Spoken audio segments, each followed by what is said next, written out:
तो सबसे पहले बात कर लेते हैं रॉ की व्यूअरशिप की। तो पिछले हफ्ते मंडे नाइट रॉ की व्यूअरशिप थी 2.23 मिलियन व्यूअर्स और इस हफ्ते ये 13% गिर के 1.95 मिलियन व्यूअर्स ही रह गई, यानी 2 मिलियन से नीचे चली गई रॉ की व्यूअरशिप। इसमें एक फैक्टर ये भी है कि पिछले हफ्ते का जो मंडे नाइट रॉ का एपिसोड था वो समर स्लैम के बाद का था, तो वो जो समर स्लैम की जो हाइप थी उसका फायदा हुआ था पिछले हफ्ते मंडे नाइट रॉ के एपिसोड को। और इस हफ्ते की व्यूअरशिप को अगर मैं कहूँ तो वो ठीक ठाक थी, ये नहीं कहूंगा कि बहुत ही कम है, लेकिन अच्छा मेंटेनेंस भी है। और मुझे ऐसा लगता है कि आने वाले टाइम पे रॉ की व्यूअरशिप 2 मिलियन को क्रॉस करेगी। और अगर मैं आपको इसका रीजन बताऊं 2 मिलियन क्रॉस करने का, तो वो है कि ट्रिपल एच ध्यान दे रहे हैं हर स्टोरी लाइन पे। एग्जांपल के लिए आपको बताता हूं कि केविन ओवेंस का हमने थोड़ा अलग रूप देखा था मंडे नाइट रॉ पे। इसके अलावा हमने डेक्स्टर लूमिस को देखा एनएक्सटी से और सीधा आते गिरफ्तार भी हो गए। इसके अलावा हमने बैक स्टेज ऐसे सेगमेंट देखा जहां पे बड़ी टेंशन सी लग रही थी, बड़ा केओस सा मचा हुआ था, एक कार ठुकी हुई थी, एक्सीडेंट हो रखा था उसका। तो ये जो सरप्राइज एलिमेंट है, साथ ही साथ आप प्रेडिक्ट भी नहीं कर पा रहे हो कि डब्ल्यूडब्ल्यूई नेक्स्ट स्टेप करेगी क्या, तो ये चीज इन सब चीजों से हाइप बनती है। नेक्स्ट बात करते हैं ब्रे वाइट यानी हमारे फील्ड की, जो बहुत क्लोज है डब्ल्यूडब्ल्यूई के साथ फिर से साइन करने के लिए। तो फाइटफुल ने इस बात को कंफर्म किया कि उनकी कुछ बात हुई है हायर अप से, यानी डब्ल्यूडब्ल्यूई के हायर ऑफिशियल से, और वो चाहते हैं कि ब्रे वाइट वापस आए, या बहुत क्लोज भी हैं,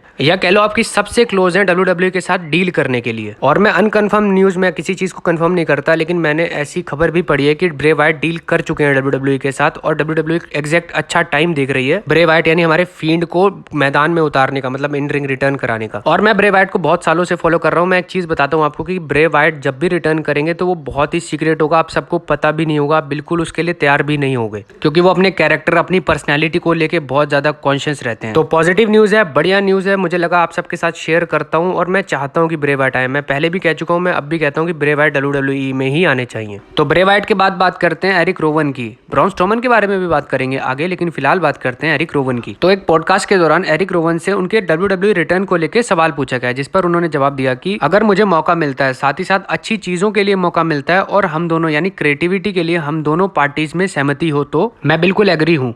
तो एरिक रोवन तो एग्री हैं, देखते हैं डब्ल्यूडब्ल्यूई एग्री होती है और उनको वापस डील में लाया जाता है या नहीं। मुझे ऐसा लगता है कि जब तक फील्ड या ब्रे वाइट वापस नहीं आते तब तक वाइट फैमिली का कोई मतलब नहीं बनता। और अगर एरिक रोवन वापस आएंगे तो वाइट फैमिली के लिए आएंगे, और वाइट फैमिली तब होगी जब फील्ड होंगे। तो ये सब चीजें आपस में जुड़ी हुई हैं, और मुझे ऐसा लगता है फील्ड के आने पर यानी ब्रे वाइट के आने पर ही एरिक रोवन के डील का चांस है, वरना नहीं। नेक्स्ट बात कर लेते हैं हम ब्रॉन स्ट्रोमन के बारे में और ट्रिपल एच के बारे में। क्योंकि ट्रिपल एच वापस लाना चाहते हैं ब्रॉन स्ट्रोमन को डब्ल्यूडब्ल्यूई में। तो इस बात के रूमर्स चल रहे हैं कि ट्रिपल एच ने एक लिस्ट बना रखी है डब्ल्यूडब्ल्यूई के रिलीज सुपरस्टार्स की, जो पहले रिलीज हो गए थे बजट कट्स की वजह से, और अब उन सुपरस्टार्स को वापस लाने की तैयारी चल रही है, और उनमें एक नाम ब्रॉन स्ट्रोमन का भी है। यानी हम वाइट फैमिली को कंप्लीट होते हुए देख सकते हैं डब्ल्यूडब्ल्यूई में, ऐसे चांसेस हैं। और ऐसे चांस बढ़ते क्यों हैं? क्योंकि ट्रिपल एच स्टोरीज पे ध्यान दे रहे हैं, साथ ही साथ चेंजेस भी ला रहे हैं डब्ल्यूडब्ल्यूई में। लेकिन इसके अलावा एक चीज और हो रही है, वो है मैसेज सेंडिंग। और मैसेज बिल्कुल क्लियर है कि जो एडब्ल्यू में सुपरस्टार हैं जिनका कॉन्ट्रैक्ट खत्म होने वाला है, वो डब्ल्यूडब्ल्यूई में आ सकते हैं, उनको अच्छी बुकिंग भी मिल जाएगी और अच्छे पैसे भी मिल जाएंगे। नेक्स्ट बात कर लेते हैं टोनी खान के बारे में और कोडी रोड्स के ब्रदर हमारे डस्टिन रोड्स के बारे में। तो डस्टिन रोड्स ने एक स्टेटमेंट दी थी जहां पे उन्होंने कहा था कि एडब्ल्यू को अपने पेपर व्यूज को 2 नाइट का कर देना चाहिए। और डस्टिन रोड्स ने ये भी कहा कि मैंने ये सब बातें सुनी है जहां पे ऑल आउट और डबल और नथिंग जो पेपर व्यू है वो 2 दिन के होंगे, जैसे एक्सपीरियंस होता है रेसलमेनिया का, ठीक वैसे ही एक्सपीरियंस होगा इनमें। और इन सारी बात को खारिज कर दिया, ये बिल्कुल डिनाई कर दिया हमारे टोनी खान यानी एडब्ल्यू के मालिक साहब ने। टोनी खान ने ये कहा कि डस्टिन रोड्स ने ऐसा क्यों कहा मुझे नहीं पता, लेकिन ऐसी कोई भी बात नहीं चल रही है जहां पे पेपर व्यूज को 2 नाइट का किया जाए।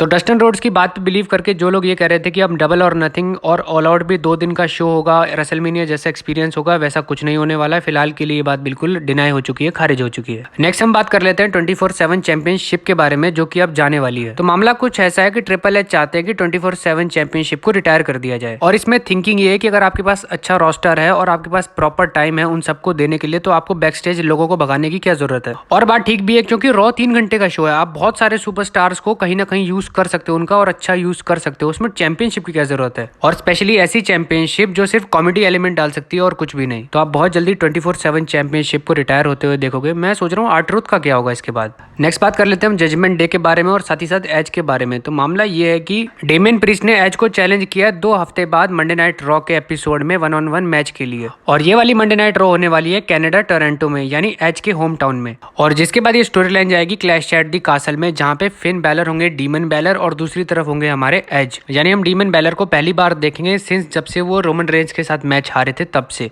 और जजमेंट डे के लिए भी बहुत बड़ी न्यूज है, क्योंकि उनको भी एक बड़ा मैच चाहिए, स्पेशली उनके लीडर को यानी फिन बैलर को। तो क्लैश एट दी कासल का एक बहुत बड़ा मैच सेट होने वाला है, बहुत बढ़िया न्यूज है स्पेशली फिन बैलर के लिए। अगेन ट्रिपल एच ने भला कर दिया एनएक्सटी वालों वालों का। आज की जो हमारी फाइनल स्टोरी है वो जुड़ी है जॉन सीना से, जिन्होंने बिल्कुल ऐलान कर दिया है कि वो क्लैश एट द कासल में अपनी अपीयरेंस देंगे।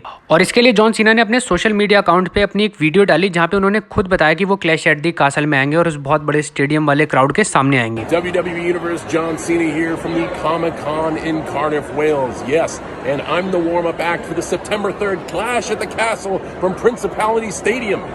Tickets are still available. You're gonna want to get them because this crowd was exciting. I can't wait to see. Even I can't wait to see Clash at the Castle, especially John Cena. तो WWE का pay per view clash at the castle बहुत बढ़िया हो चुका है और बहुत बढ़िया होने वाला है आगे, स्पेशली जैसे जैसे मैच फिक्स होते जाएंगे, सेट होते जाएंगे। और 70,000 के क्राउड में जब जॉन सीना की एंट्री होगी तो वो माहौल ही अलग होगा और वो वाइब भी अलग होगी। तो इसी पॉजिटिव नोट के साथ वीडियो को समाप्त करते हैं। ये थी मेरी आज की वीडियो। प्लीज चैनल को सब्सक्राइब कर दो, लाइक कर दो और शेयर कर दो।